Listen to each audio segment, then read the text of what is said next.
नमस्कार दोस्तों, स्वागत है आप सभी का हमारे चैनल पौराणिक लोक पर। साधु बने तो माया छूटे, वैरागी बने तो छूटे ये तन। जब हरि से सच्चा प्रेम हो जाए तो छूटे सारे जग के बंधन। राधे राधे, हरे कृष्णा प्रिय मित्रों, आप सभी को मार्गशीर्ष मास पूर्णिमा व्रत की हार्दिक शुभकामनाएं। मित्रों, पूर्णिमा तिथि को हमारे धर्म ग्रंथों में बेहद ही महत्वपूर्ण दिन बताया गया है। इस तिथि को भगवान विष्णु और चंद्रदेव को समर्पित व्रत माना जाता है। कहते हैं कि हर महीने की पूर्णिमा तिथि को व्रत करने से व्यक्ति के जीवन में सुख समृद्धि का वास होता है और साथ ही सभी पापों का नाश होता है। मित्रों, मार्गशीर्ष पूर्णिमा अन्य सभी पूर्णिमा व्रतों में से अत्यंत ही पवित्र और शुभ मानी जाती है। यह दिन धार्मिक और आध्यात्मिक दृष्टि से बहुत विशेष महत्व रखता है, क्योंकि इस माह को श्री कृष्ण ने गीता में सबसे श्रेष्ठ बताया है। इसके साथ ही मार्गशीर्ष पूर्णिमा पर भगवान दत्तात्रेय की जयंती भी मनाई जाती है, जो ब्रह्मा, विष्णु और महेश के त्रिमूर्ति स्वरूप हैं। तो चलिए मित्रों, माता लक्ष्मी और श्री हरि विष्णु के चरण कमलों का ध्यान करते हुए सुनते हैं पूर्णिमा व्रत की पुण्य फलदायी कथा। कथा इस प्रकार शुरू होती है। एक समय की बात है, द्वापर युग में यशोदा मैया ने श्री कृष्ण से कहा, हे कृष्ण, हे मुरली मनोहर, तुम तो पूरे संसार के पालन करता हो।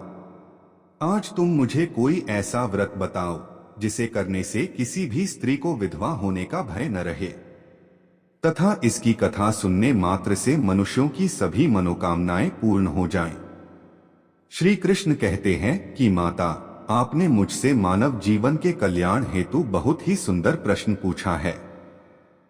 मैं आपको इसके बारे में विस्तार पूर्वक बताता हूँ। हे माता, वो पुण्य फलदायी व्रत है पूर्णिमा का व्रत।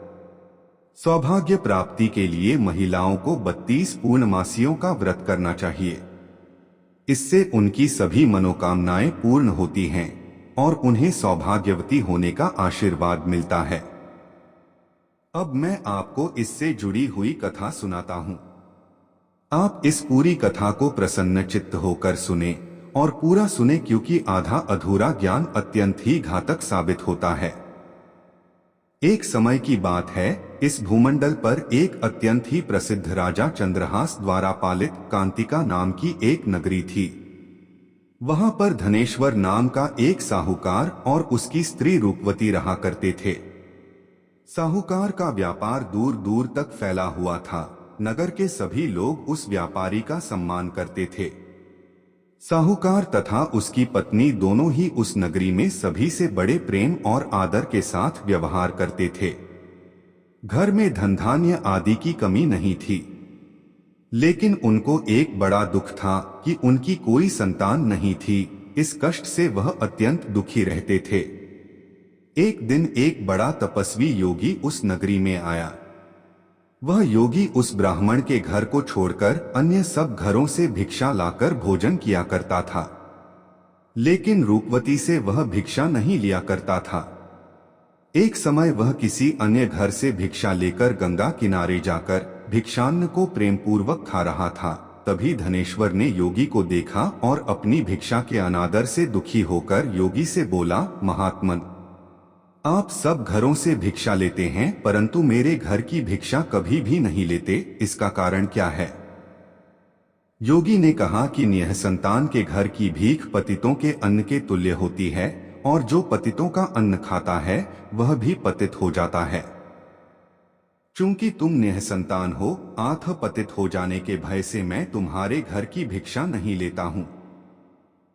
धनेश्वर यह बात सुनकर अपने मन में बहुत दुखी हुआ और हाथ जोड़कर योगी के पैरों पर गिर पड़ा तथा आर्तभाव से कहने लगा, हे महाराज, यदि ऐसा है तो आप मुझको पुत्र प्राप्ति का उपाय बताइए। आप सर्वज्ञ हैं, मुझ पर अवश्य ही यह कृपा कीजिए। धन की मेरे घर में कोई कमी नहीं, परंतु मैं पुत्र न होने के कारण अत्यंत दुखी हूँ। आप मेरे इस दुख का हरण करें, आप सामर्थ्यवान हैं। यह सुनकर योगी कहने लगे, हे ब्राह्मण, तुम चंडी देवी की आराधना करो। घर आकर उसने अपने स्त्री से सब वृत्तांत कहा और स्वयं तप के निमित्त वन में चला गया।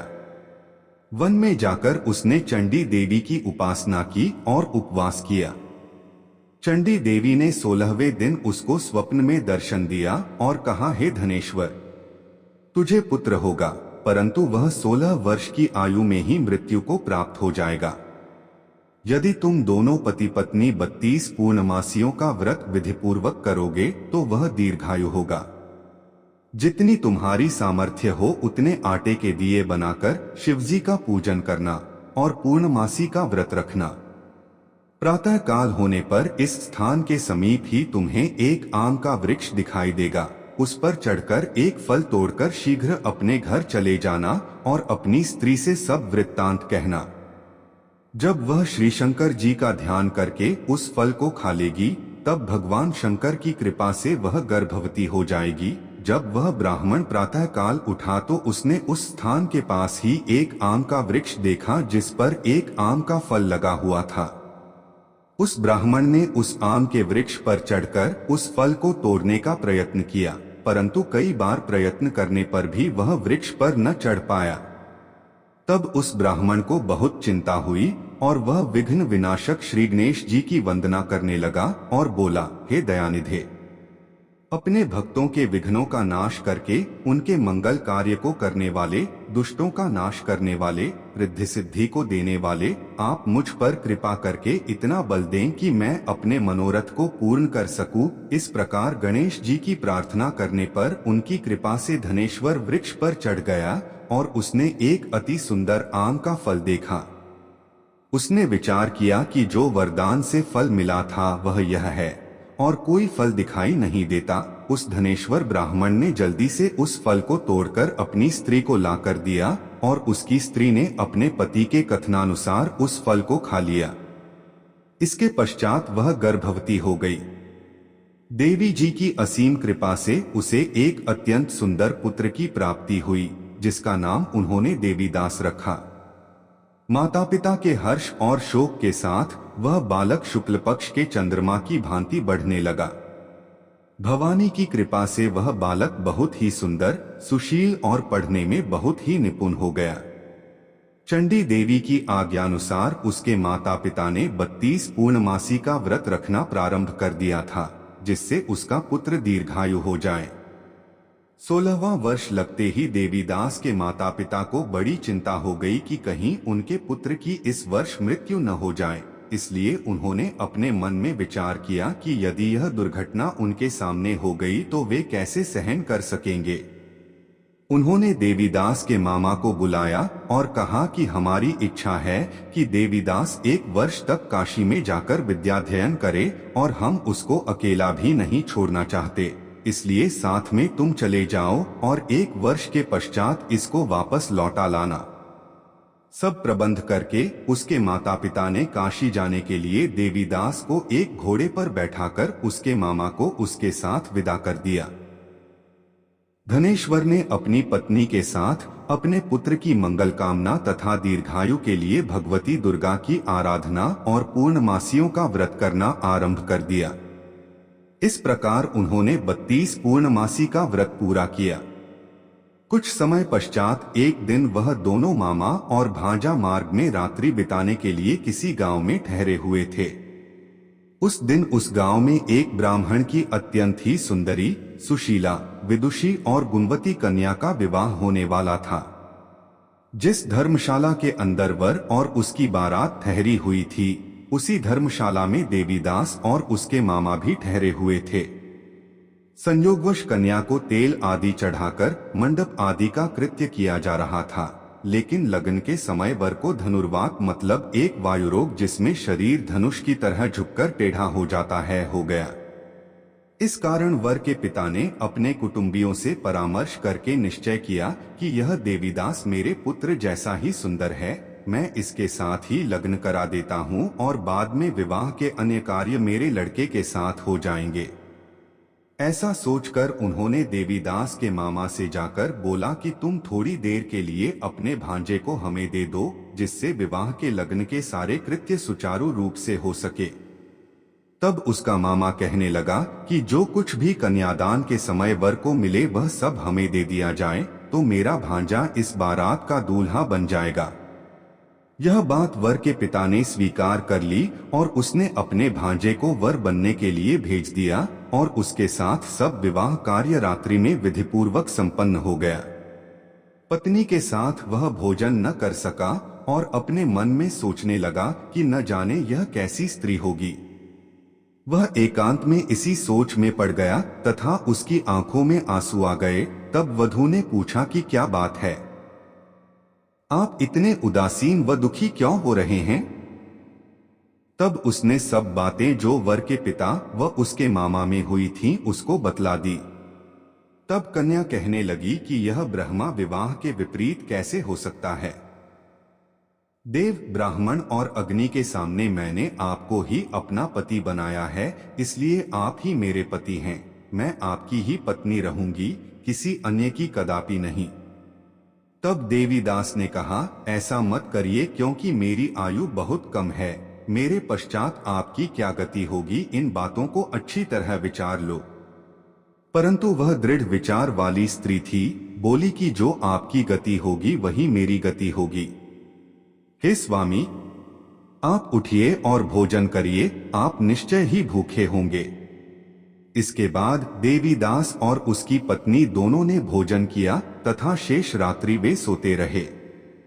प्रातःकाल देवीदास ने अपनी पत्नी को 3 नगों से जड़ी हुई एक अंगूठी दी, एक रुमाल दिया और बोला, हे प्रिय, इसे लो और संकेत समझकर स्थिर चित्त हो जाओ। मेरा मरण और जीवन जानने के लिए एक पुष्पवाटिका बना लो, उसमें सुगंधी वाली एक नवमल्लिका लगा लो, उसको प्रतिदिन जल से सींचा करो और आनंद के साथ खेलो कूदो तथा उत्सव मनाओ। जिस समय और जिस दिन मेरा प्राणांत होगा ये फूल सूख जाएंगे और जब ये फिर हरे हो जाएं तो जान लेना कि मैं जीवित हूँ। यह समझाकर वह चला गया। प्रातः काल होते ही वहां पर गाजे बाजे बजने लगे और जिस समय विवाह के कार्य समाप्त करने के लिए वर तथा सब बाराती मंडप में आए तो कन्या ने वर को भली प्रकार से देखकर अपने पिता से कहा कि यह मेरा पति नहीं है। मेरा पति वही है जिसके साथ सत्र में मेरा पाणिग्रहण हुआ था, इसके साथ मेरा विवाह नहीं हुआ है। यदि यह वही है तो बताएं कि मैंने इसको क्या दिया। मधुपर्क और कन्यादान के समय जो मैंने भूषणादि दिए थे उन्हें दिखाए तथा रात में मैंने क्या गुप्त बातें कही थीं वह सब सुनाए। पिता ने उसके कथनानुसार वर को बुलवाया गया। कन्या की यह सब बातें सुनकर वह कहने लगा कि मैं कुछ नहीं जानता। इसके पश्चात लज्जित होकर वह वहां से चला गया और सारी बारात भी अपमानित होकर वहां से लौट गई। भगवान श्री कृष्ण बोले, हे माता। इस प्रकार देवीदास काशी विद्याध्ययन के लिए चला गया। जब कुछ समय बीत गया तो काल से प्रेरित होकर एक सर्प रात्रि के समय उसको डसने के लिए वहां पर आया। उस विषधर के प्रभाव से उसके शयन का स्थान चारों ओर से विष से विषैला हो गया, परंतु व्रत के प्रभाव से उसको काट न पाया, क्योंकि पहले ही उसकी माता ने 32 पूर्णिमा का व्रत कर रखा था। इसके बाद मध्याह्न के समय स्वयं काल वहां पर आया और उसके शरीर से उसके प्राणों को निकालने का प्रयत्न करने लगा, जिससे वह मूर्छित होकर पृथ्वी पर गिर पड़ा। भगवान की कृपा से उसी समय पार्वती जी के साथ भगवान शंकर वहां पर आ गए। उसको मूर्छित दशा में देखकर पार्वती जी ने भगवान शंकर से प्रार्थना की कि हे प्रभु, इस बालक की माता ने पहले 32 पूर्णिमा का व्रत किया था, जिसके प्रभाव से हे भगवान आप इसको प्राण दान दें। भवानी के कहने पर भक्त वत्सल भगवान शिव ने उसको प्राण दान दे दिया। इस व्रत के प्रभाव से काल को भी पीछे हटना पड़ा और देवीदास स्वस्थ होकर बैठ गया। उधर उसकी स्त्री उसके काल की प्रतीक्षा किया करती थी। जब उसने देखा कि उस पुष्प वाटिका में पत्र पुष्प कुछ भी नहीं रहे तो उसको अत्यंत आश्चर्य हुआ, और जब वह वैसे ही हरी भी हो गई तो वह जान गई कि वह जीवित हो गए हैं। यह देखकर वह बहुत प्रसन्न मन से अपने पिता के कहने लगी कि पिताजी, मेरे पति जीवित हैं, आप उनको ढूंढना शुरू करें। जब 16वां वर्ष व्यतीत हो गया तो देवीदास भी अपने मामा के साथ काशी से चल दिया। इधर उसके ससुर उसे ढूंढने के लिए अपने घर से जाने वाले ही थे कि वह दोनों मामा भांजा वहां पर आ गए। देवीदास को आता देखकर उसका ससुर बड़ी प्रसन्नता के साथ अपने घर में ले आया। उस समय नगर के निवासी भी वहां इकट्ठे हो गए और सबने निश्चय किया कि अवश्य ही इसी बालक के साथ इस कन्या का विवाह हुआ था।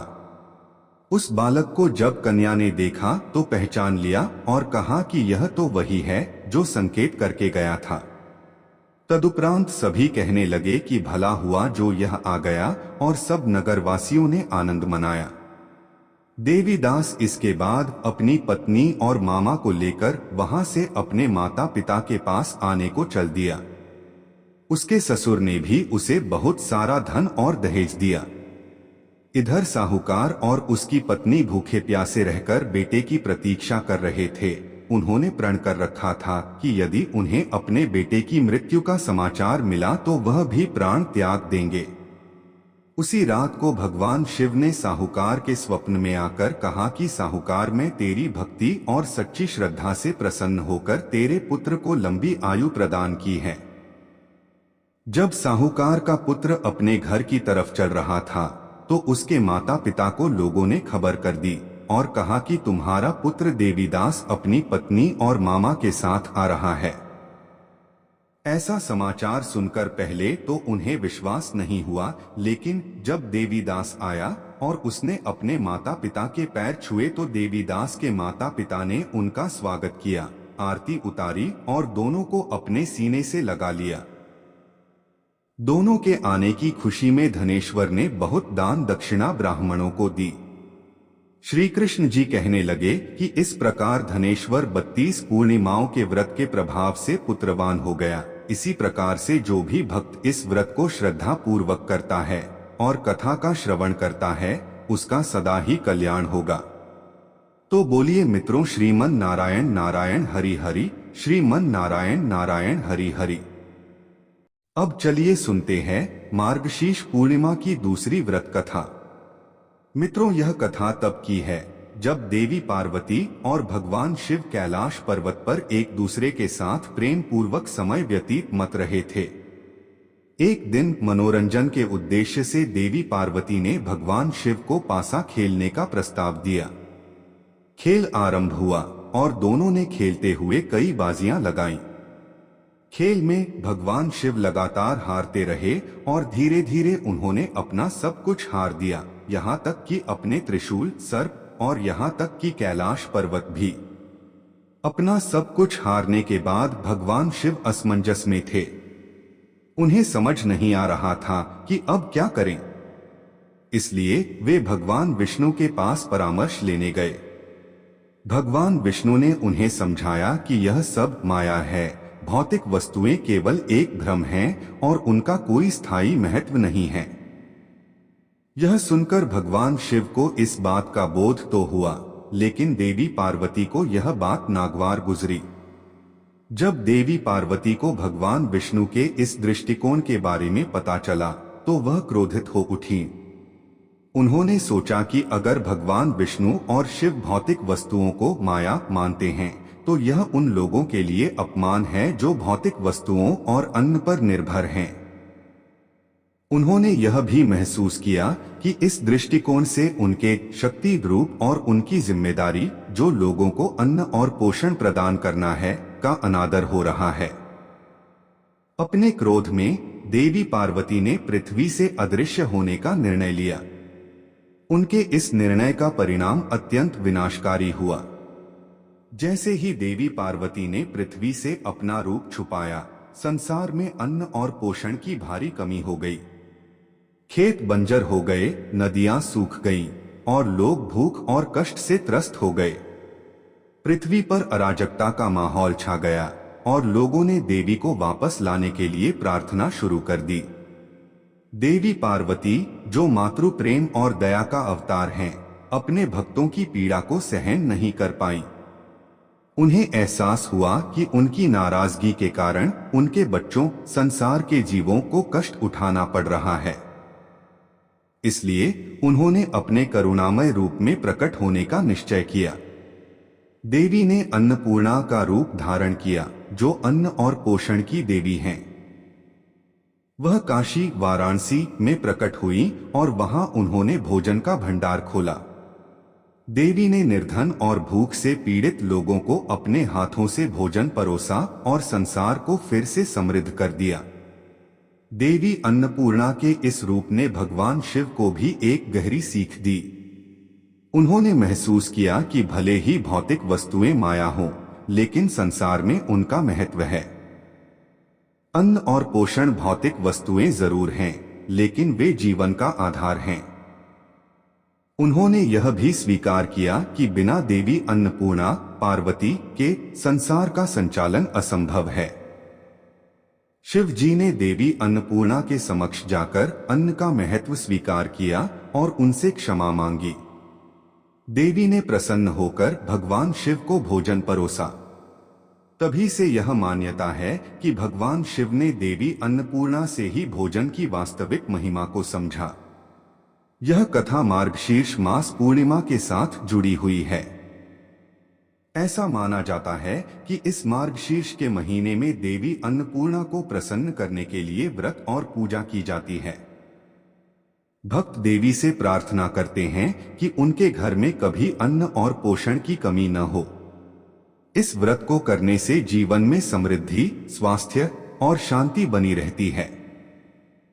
देवी अन्नपूर्णा की यह कथा हमें सिखाती है कि अन्न का आदर करना चाहिए और इसे कभी व्यर्थ नहीं करना चाहिए।